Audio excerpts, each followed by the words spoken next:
What's up guys, what's going on? Welcome to RGHtechTv, and this is Samsung Galaxy J7 2016 edition, and today we'll be seeing 30 plus basic to advanced tips and tricks. So this is going to be a little bit longer video, so you make sure that you watch this video till the end so that you don't miss on any important points. So guys, firstly let's start with the shortcut to camera application. You can double tap on the home button, and as you can see it launched the camera application. And it's not like it works from the home screen itself, but also it works from applications and also from the browser. For example, think you're in Play Store or any other third-party application. You can quickly tap or press the home button, and as you can see it launches the camera application, so which is a very good thing, and it comes in pretty handy. Now this is 5.5-inch devices, so it's pretty big to handle this device in single hand. So we do have support for single-handed mode on this device. So for that you'll have to press the home button thrice. Quickly, as you can see, the screen shrunk to this size. Now from here you can access the notification tray, back button, multitasking button, and the home button works perfectly fine. And you can also shift it towards the left if you are left-handed, or you can shift it towards the right if you're right-handed. And this is pretty handy guys, and I really like this feature. And you can return to full screen from here, or you can triple press the home button again, as you can see. So this is pretty handy. And next off, to transfer any application from one home screen to other home screen, you have to press and hold and then transfer. But what if you have to transfer multiple applications?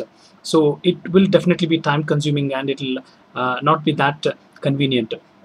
For that, Samsung in Marshmallow, that is 6.0.1, they have included a new feature. For that, you'll have to press and hold on the application, and you can move towards the right top corner, and it says that move apps. So drop this application on that icon, and as you can see a tray appears. So now you can transfer many applications. For that you'll have to select which applications you want to move. For example, I want to move CPU Z, I want to move camera, I want to move settings application. As you can see, we can move to the home screen in which we want these applications to be, and then tap on these applications and they will be arranged from the left top corner towards the right. So it's pretty easy and it's pretty convenient as well. Now single-handed mode and the quick launch for camera applications can be enabled or disabled from advanced feature under settings. So as you can see, you can disable or enable, and you have one-handed operation. So from here you can disable or enable this one. So now single swipe gives you this notification tray and some quick toggles. As you can see, you can move between these quick toggles, and if you want to have the full list of quick toggles, then you can swipe again, and you can also edit these things. So as you can see, if I want to spike mode in these top 10, then I can drag and drop it here, and similarly flashlight, I can drag and drop it here. Now to directly go to quick toggles, you can use two-finger gesture. Now I'll quickly show you how to capture the screenshot. For that you'll have to press the power button and the home button at the same time.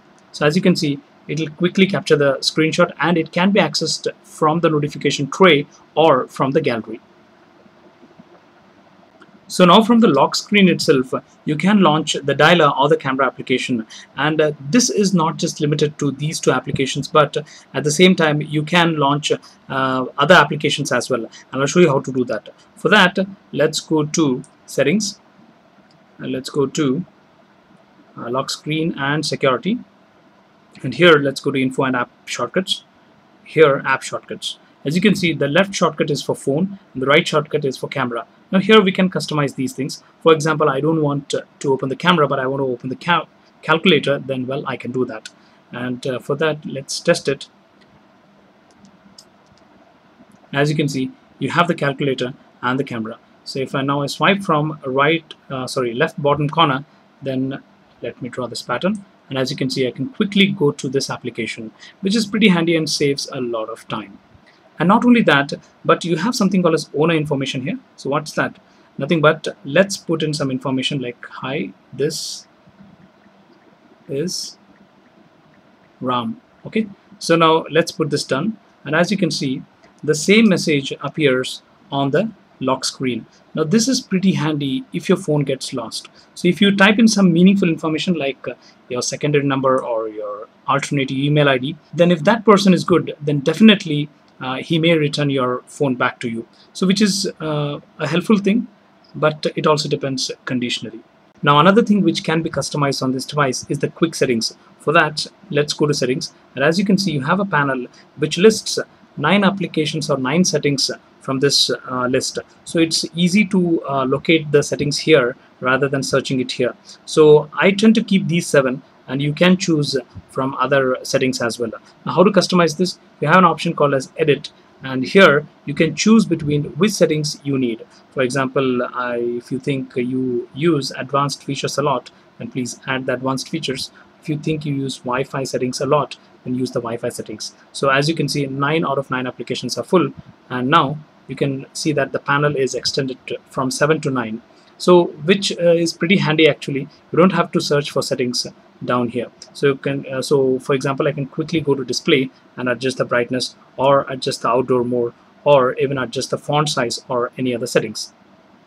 Now you can press and hold on the home screen, and you can get a bunch of settings here. You can change the wallpapers from these many wallpapers here. So as you can see, so you have so many colorful wallpapers, so you can choose between these. I'll keep to this yellow wallpaper because the background is blue, so I don't think so blue will go well with this blue background, right? So let's put this here, and as you can see, many people tend to miss this setting here. As you can see, you have home screen wallpaper. From here itself, you can also set wallpapers for the lock screen or for the home screen. So for lock screen, I have kept this dark wallpaper, or it was set earlier itself. So I can choose to keep this light blue wallpaper as well. Set the wallpaper, and as you can see, the wallpaper now gets changed.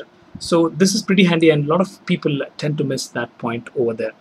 So once you change the wallpaper, then you can add widgets to the home screen. It's pretty easy. You have to just tap and hold, and then put it onto the home screen of your choice. So which is a good thing. And not only that, but you can also add themes to this device. So you can customize your device more by adding themes. For example, let's go to this forest theme, and this theme actually changed the look of the lock screen, home screen, the icon packs, the messaging application, dialer, and as you can see, it changes everything and gives you that new look of customizations that is not provided with the TouchWiz UI or the stock Android experience. So you do have a lot of room for customizations through theme store. So you can find many themes over there, and you can also change this screen grid or grid size. So now it's 4x4. You can change it to 4x5 or 5x5, which is also pretty handy. And not only that, swiping from left to right, you get to this flipboard, which is actually a little bit slow. But when I used S7, I felt that it was fast. But for this hardware, I think so it is a little bit slow, and it tends to lag sometimes. So if you want to disable it, you can do that. So press and hold, and then move to this briefing or flipboard briefing, and then you can disable it from top right corner. As you can see now, you will have no traces of that flipboard, which is also a good thing. I'll show you one more interesting thing which many people tend to miss. You can also color these folders. For example, we do have Google folder and Microsoft apps folder to distinguish between two folders, not by name, but also you can give a color to that. For example, on the right top corner, you do have this color option. So let's choose this orange, and as you can see, this folder gets it becomes orange in color. Now, as you can see, if two folders are side by side, then we can easily distinguish between these two folders, which is also a good thing, and which also many people tend to miss. Now, if you're in danger situation or some emergency situation, then Samsung's phone have a feature called as SOS messages. For that, let's go to settings, and let's go to privacy and safety, and let's go to send SOS messages. So you can enable this, and from here, if you're in danger situation, or if you feel that there is some emergency, then you can triple tap on the power button, and it will send pictures, that is front facing pictures and rear facing pictures, and also 5-second audio recording to the numbers you specify, or to some emergency numbers, which is very handy, and it is a safest option. So if you feel that you're not safe, please use this feature. You do have something called as app permissions. So as you can see, the camera is being accessed by 6 applications. From here, you can control which applications can use your camera and which cannot. And if you feel that some applications are malicious, and if you don't want them to use your microphone or camera, you can disable it from here itself. For example, I don't want my Galaxy to use my microphone, so I've disabled it. And in the similar way, you can use if there is any third-party applications, you can disable this feature from here. Now I'll show you one more interesting thing. I'm in messaging application, and this is the default keyboard. I very much like this keyboard. It's very spacious and easy to type on. So by default, I do not have a swipe to type. For that, what I can do is I can go to settings here, and let's go to keyboard swipe, and let's enable this option called as continuous input. And now, as you can see, we have swipe to type, right? So which is a very good and very handy thing. So this is a very important thing. Please do not miss on this. It will save so much of time when you're typing. And this keyboard is pretty good. Why I like this keyboard is you do have number row on top as well. Now there is another thing which helps the single-handed mode. For that, let's go to settings. Let's go to accessibility, and from here let's go to dexterity and interaction. Let's go to assistant menu. So let's turn it on, and I'll show you what it does, right? So once we're on the home screen or across the screen, there is an icon which appears here. So if you click on this, you'll have access to recent apps, home screen, back button, notification panel, and many more settings. For example, it's tough to access notification tray from here. So for that, what I can do is, it's tough to access through single hand. What I can do is I can go to assistant menu, and from here I can press this button and you can get the notification tray. And not only that, you also have the cursor option. As you can see, you can access from here itself, and there was a zoom option in Samsung Galaxy S7, but they have not included here. So this is also pretty handy and very nice feature. So this is available across screens. As you can see, I'm in multitasking tray, and this is available here, and I'll go to this screen and it's available here. In application tray also, it's available here. In Samsung Galaxy J7 2016, they've added a new feature called as ultra data saving mode, so which actually restrict the data being downloaded by the background applications, and it also compresses the data which is being downloaded. So for that, what you'll have to do is you'll have to go to mobile data, so press and hold, and it'll take you to the settings, and here you can access this ultra data saving mode. So you can enable or disable it from here, so which is also a handy feature, so please try it out. And next off, let's go to battery settings, and there we can see that we have ultra power saving mode. And now we have this ultra power saving mode also on this device, which actually gives you only necessary applications, for example calculator, clock, email, memo, etc. And it will disable all other applications, and even the screen, as you can see, it's grayed out, so it will save a lot of power. And if you are left with a little bit juice by the end of the day, then this is the feature which you should look for. And to get back to the normal mode, you can turn off the ultra power saving mode from the right top corner here. Now let's move ahead and see some of the security features on this device. So let's go to settings and then go to lock screen and security. Here you can choose between what type of lock screen do you need, whether it might be protected by a swipe, that is simple, no lock screen, no, I mean to say no protection, pattern, pin, or password. And so here password is set to be high secure, so you can choose that one. And then if you go to secure lock settings, you do have something called a smart lock. So by this, it will enable you to lock the device or unlock the device if you have trusted devices like Bluetooth watch or Bluetooth devices, or even trusted places or trusted voice, and even on body detection. So if you have your phone with you, then it will be unlocked. So this is also a very good thing. You can also try out this thing. And next off, let's go to other security settings, and then we have something called as pin windows. So example, if you believe that your phone is not safe with your kids or your friends, so you can pin them to a particular, you can follow these instructions and you can pin them to a particular application, and so that they cannot move out of that application until you provide the permission. Accessories, and here you have something called as automatic unlock. So example, you have, if you have a flip case, then when you flip the case from the screen, then it will automatically unlock. So this is also a very handy feature, and I did not find this in the recent update which I did for Samsung Galaxy S6, but it is there in the Samsung Galaxy J7, which is a very good thing, and this is a new addition to this device. Now guys, we do have easy mode on this device. So it'll give you that bigger icons and less number of features. So if you want to give your phone to elders or your kids, then definitely this is a very helpful mode. So they'll not be confused with many features or many applications.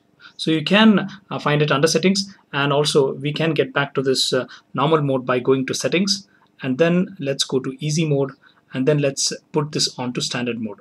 So this is pretty easy and pretty handy as well. Now, under advanced features, we do have some other things as well, which I want to let you know. So we have something called a smart alert. So whenever you pick up your device and if there are any messages or missed calls, then definitely it will vibrate telling you that there were some calls or some messages when you kept your phone idle. So you can also enable this. And we have something called as easy mute. So in case if you have some alarms or incoming calls, then you can put the device face down so that they'll be get muted easily. So you can enable this feature as well. And next up we have NFC and payment. I was literally amazed for this price point we are getting NFC, and which is a good thing, and this can be used for mobile payment services and many other things as well. So you can also enable this if in case in your country this services are currently available. So guys, this device comes with 16 gigs of internal storage. It can be expanded through a micro SD card. But anyway, this also supports USB OTG. So you can also connect USB OTG pen drives. So as the one which I have here, this is the SanDisk USB OTG. So I'll leave the links here so you can watch this unboxing and review as well. So as you can see, it has detected the pen drive now, and I'll show you by playing a video. So this video is being played directly from the pen drive. So it's pretty handy, guys. If you have some movies or music files or something like that, you can store it in a pen drive and you can use that. So guys, now by default, we do not have multi-window supported on this Samsung Galaxy J7, but we do have some third-party application called as Floating Apps Free, so which I'll leave the links in the description box below, so you can go ahead and download that. As you can see, I can use multiple devices here. For that, let's go to settings, and let's go to Floating Apps Free. As you can see, it's here, and here you can select the browser and you can open as many tabs as you can. And not only that, but also as you can see, I have opened 3 tabs here which are working perfectly fine, and the device is pretty fast actually. And as you can see, in one browser I have a video playing, and not only that, you can also open Chrome. So as you can see, I can play YouTube videos in background, and at the same time I can open Chrome and also many other browsers or many other windows. So this is pretty useful and handy, guys. So it can be an alternative for the multi-window functionality, but I wouldn't say that it would be a complete solution for that. So guys, this phone does not have hyperlapse or the slow motion video capturing capabilities, but for that I found one application called as hyperlapse. It's from Microsoft. So from this you can record time-lapse videos, so which is a very good thing. But if in case I find out anything which can record something like slow motion, I'll definitely let you know regarding this. This is a very handy and very good application, guys. Please do check this out. Now the settings, we do have something called as Smart Manager. So from here we can control battery settings, storage settings, RAM settings, and also device security. So if you feel that the RAM is being used more and you want to free some RAM, then you can also use this clean all button here, which is a very good thing. So guys, finally, if you're not happy with the TouchWiz UI, if you feel that it's slow, so definitely you can go with a launcher called as Google Now Launcher. So it gives you that stock kind of experience. As you can see, you have this vertical kind of application tray, and you can get this Google Now Launcher, which gives you customized cards according to your needs, like you can say the sports, stocks, or weather information. So you can get it once you swipe from left to right. So this is you will get that complete stock kind of experience on this launcher. And to get back to normal TouchWiz UI, what you can do is you can go to settings, and then you can go to applications, and then default applications, and then home screen, and then here you can go to TouchWiz Home. As you can see, it's pretty easy. So now press the home button and you are back to the TouchWiz UI. And now how to access Google Now from this TouchWiz UI? You can press and hold on the home button, and as you can see, the Google Now pops out. And it also works across screens. So if you're in some browser and if you want some information, or if you're in some application and if you want some information, it'll just pop out that information which is on the current screen. And you can press on this G here to go to this card interface, so which gives you weather, stocks, and also shares or some other information. So I guess I've covered most of the things, guys. And if you feel that this video was informative, please hit that like button, share this video with your friends and family, subscribe to my channel for more videos like this, and most importantly, thanks for watching.